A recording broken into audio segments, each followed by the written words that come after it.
Hey guys, Sethley here back with another Apex Legends video. I hope you're all having a fantastic day. Now in today's video, we're going to be going over the Season 5 update patch notes. I'm super excited for this, so let's just go ahead and get right into it.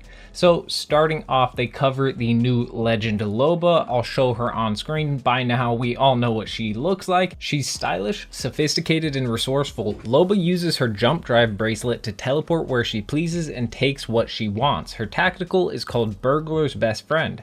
She can teleport to hard to reach places or escape trouble quickly by throwing your jump drive bracelet. Her ultimate is called Black Market Boutique, and you can place a portable device that allows you to teleport nearby loot to your inventory. Now each friendly or enemy legend can take up to 2 items, and her passive is called Eye for Quality. Nearby epic and legendary loot can be seen through walls, and the range is the same as the Black Market Boutique. Now let's get onto the map update for Kings Canyon. Now it's looking like there are no map update or map changes for World's Edge. So this is what we got for Kings Canyon. They say Skulltown and Thunderdome have fallen. I'll show on screen right now. A new POI salvage has been added to the Broken Coast. Across the map, the offshore rig connects to the former relay and wetlands has been replaced by the excavation of the capacitor, which has a new underground pathway to Sing Labs. Now Nesting Grounds has continued to regrow in the reclaimed forest, which features an expanded Sing Labs interior and a small camp outside of the cage. I'll show that on screen. And then they go on to say Kings Canyon will be the only map available for 2 weeks after the season launch. And this is so players can have time to fully explore the changes and meta shift, and after the 2-week honeymoon period, map rotation will start rotating World's Edge Season 4 into the mix. Now onto the Charge Towers. Charge Towers are a new device or new devices that were unearthed in the excavation of Kings Canyon. Activate them to grant a full ultimate charge to any legends standing on the platform when the charge blast goes off. I'll show it on screen right now, and it does look really amazing. Now onto the season quest, the Broken Ghost. I covered this in one of my last videos, but I'll go over it shortly right now. They're introducing Apex's first quest, a season-long search for 9 pieces of a mysterious relic. You can find your first daily treasure pack in any competitive match to get started on your own hunt, and enjoy free weekly drops of new story gameplay and rewards along the way. But now onto the new season tab. All seasonal content has been moved into its own tab in the lobby, and here you can find the Battle Pass, Quest, and Challenges tabs. Future events in the season will show up there as well. As you guys can see on screen, it does look pretty clean in my opinion. But now onto the Battle Pass for Season 5. I'll show these skins for you guys on screen right now, and there are an absolute ton of amazing skins. I'll show the first few and then the last few for you guys. The final Tier 100 and Tier 110 skin, as well as obviously the level 1 skins that you get just for buying it. But now onto Ranked Series 4, which is the exact same thing as we had for last Ranked, except we do now have Reconnect, which is amazing. I covered all of the features of Reconnect in a video a while ago, but I'll explain it shortly for you guys right now. Basically, all it means is that players that leave a match unexpectedly can now rejoin their match in progress. If you guys want to look into more details, I'll show that on screen right now for you guys. But now onto the conditional legend chatter, which is pretty interesting. So under certain pairings, legends will speak to each other differently when prompted with normal dialogue cues. How does Loba thank Revenant for a revive? She sure doesn't say thank you. Now there are many pairings if you are interested in hearing what everyone has to say. So Experiment, which I think is absolutely amazing. I'll definitely make sure to make a video covering all of the cool new voice lines that the legends do have when they interact with each other. But now on to the legend updates, which there are a lot of. So starting off with Mirage. So your favorite trickster has learned a few new tricks to bamboozle his enemies in this new rework for Season 5. The developer said they hope this rework is that it gives more depth to Mirage gameplay by giving Mirage players avenues to get better at bamboozling people. So now onto the tactical, it pretty much looks like a complete rework for Mirage. So his tactical, called Psych Out, pressing the character utility action button allows Mirage to gain control of his decoy. When controlling the decoy, it will mimic Mirage's every move, and decoys now last for 60 seconds. Also, releasing another decoy will remove the previous decoy. Now onto the ultimate life of the party. So Mirage deploys a team of decoys that mimic his every move. Think Emergency Dance Party from Dummy's Big Day. As you guys remember, that ability we did have in that LTM back a while ago. So it does look like the ultimate has gotten a pretty cool buff, and the cooldown is 60 seconds. Now onto his passive, Now You See Me. In addition to cloaking when downed, Mirage also cloaks while using a respawn beacon and reviving a teammate. So the teammate is also cloaked, which is absolutely amazing. There's definitely going to be some pretty crazy plays with that passive. I'm actually really excited to see how this Mirage buff bumps him up in the tier list rankings of like all the legends and the meta for season 5. But finally, Mirage's You Got Bamboozled line will now trigger when you bamboozle an enemy instead of when you release a decoy. But now onto Bloodhound and the changes for Bloodhound. The tactical Eye of the Allfather, they increase the sonar detection from 3 seconds to 4 seconds, and they decrease the cooldown from 35 seconds to 25 seconds. So a decent buff for Bloodhound. Now onto Crypto. So they made a change to his tactical drone. Crypto can now ping banners while in drone to warn teammates of nearby squads. So not a big change, but now onto Lifeline. They increase Lifeline's bin ratio to 20%, so the blue Lifeline bins, which is pretty cool. They also removed knockdown shields from the secret compartment loot pool, so it doesn't clutter up all of the loot, so you actually have a good chance of getting some better loot.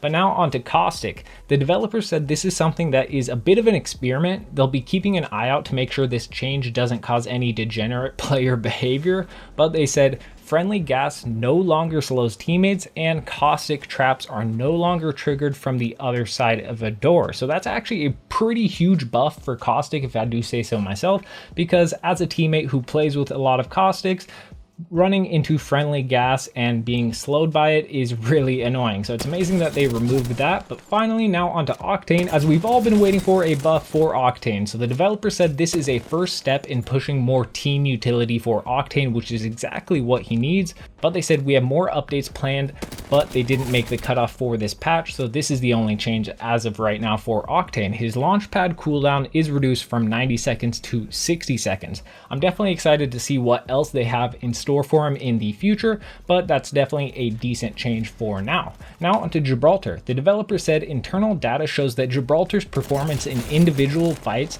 is in a good place, but they want to bring down his power a bit in team fights, so they reduce the dome shield duration from 18 seconds to 12 seconds. Now sadly, lastly, we have a change to Pathfinder, and this is the craziest change in my opinion out of all these. Obviously a huge rework for Mirage is absolutely amazing, but this is a huge nerf for Pathfinder. So all you Pathfinder mains out there, get ready to hear some bad news. The dev said, given the power of quick repositioning in Apex, being able to use Pathfinder's grappling hook multiple times in a fight is both too powerful and muddies combat legibility. So the cooldown for grappling hook has been increased from 15 seconds to 35 seconds, which is insane. So I'm definitely excited to see what happens to Pathfinder from now on in the meta of all the legends. I think it's going to be pretty bad. That's a huge cooldown. But now onto the weapon and loot updates. So they start off by saying Season 5 is the first season Apex doesn't get a new weapon. They stepped back and asked themselves, does Apex need a new weapon every season? And if they continue to add new weapons, the weapon pool will become saturated. They believe there is a right amount of weapons in the loot pool, and they think we are currently in that sweet spot. Vaulting weapons is not an option because players have purchased skins, so we are forced to be more creative. We have some ideas on how to address it, but we need some time to test them and make sure they are healthy for Apex. They also want to make sure that weapons they add have real value to the gameplay, and they have some fun stuff in the works. Their weapons team is hard at work, so that is great news. Although we didn't get a new weapon, they definitely are working on some cool stuff. But they say in the meantime, they hope the changes listed below can get you excited and master the Season 5 weapon meta. Starting out with the new Season 5 fully kitted gold weapons. So around the map, you will be able to find a fully kitted longbow, Hemlock, Spitfire, EVA 8, and RE45. Now onto the change for the Mastiff, which is pretty big. So the Mastiff is actually being rotated out of the care package to a regular weapon with its power reduced accordingly. They reduced damage per pellet from 18 to 13, they reduced the headshot multiplier from 2.0 to 1.25, and they increased the blast pattern distances for the outer pairs of pellets, and they increased blast pattern scale ADS multiplier from 0.5 to 0.55. They also reduced fire rate from 1.3 to 1, and they reduced projectile size to be more in line with other regular shotguns. They also increased the shell count from 4 to 6, and the projectile speed was increased to a standard shotgun speed. So a ton of changes for the Mastiff. It is now no longer a care package weapon. They nerfed it heavily in pretty much every way possible, and it's a normal weapon now. So we'll see how that works, but you guys may be wondering, what are they replacing it with? Well, the Peacekeeper is being rotated out of a regular weapon and into the care package weapon with its power being increased accordingly. So they tightened the pellet spread pattern, they reduced the rechamber time from 1.2 to 0.9, and they reduced the reload times from 2.65 to 2.45 base and 3.6 to 3.35 empty. They also increased the projectile size to improve consistency at close range. So this is a huge buff for the Peacekeeper. Obviously, it has to be on par with all of the other gold weapons and care package weapons. It does kind of seem like it might be a little bit like the old original OG Peacekeeper, which was very good. So I'm definitely interested in this change. I like how they're switching things up with the shotguns. Obviously, the Peacekeeper is a fan favorite and they don't want to absolutely nerf it into nothingness, so this is a good alternative. But onto the alternator. They actually increased the mag size from 16 to 19, and the level 1 extended mag is now 22, level 2 is 25, and level 3 is 27. Onto the RE45, they increased the damage from 11 to 12, and they reduced the reload time from 1.74 to 1.5 base and 2.12 to 1.95 empty. So a decent buff for the RE45, and a good thing right here is the Havoc. We have the Havoc nerf finally. The vertical recoil has been increased, the horizontal recoil has also been slightly increased, and recoil on the first 2 shots has been increased. So pretty much all that has been changed is they increased the recoil for the Havoc, but that is a pretty big nerf.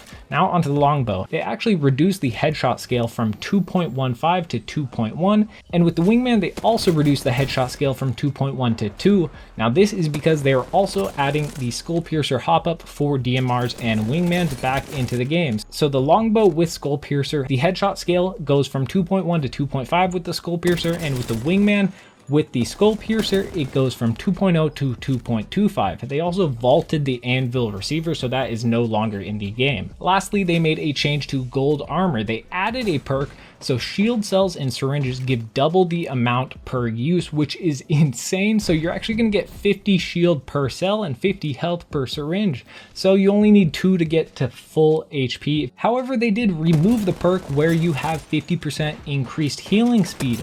So now the only perk on gold armor is the double amount per use for shield cells and syringes. That's a pretty big change for the gold armor. I personally am kind of disappointed about it. It definitely is, I would say, a nerf, because I always like fast healing and I'm sure you guys do as well, but this is a pretty decent compensation with a bit faster healing with cells and syringes, so you won't have to carry as many, which is a good thing as well. There were a ton of bug fixes and some QOL changes. I'll show those all on screen right now for you guys. I don't want to read them all out because that would make this video way too long, but if you guys are excited for season 5, make sure to let me know down in the comment section below, and what change are you most excited for or most surprised by. Make sure to let me know down in the comment section below. And if you guys did enjoy the video, make sure to hit that like button. It really does help me out a ton. And if you're new to the channel, make sure to hit that subscribe button and turn on that notification bell for daily Apex videos.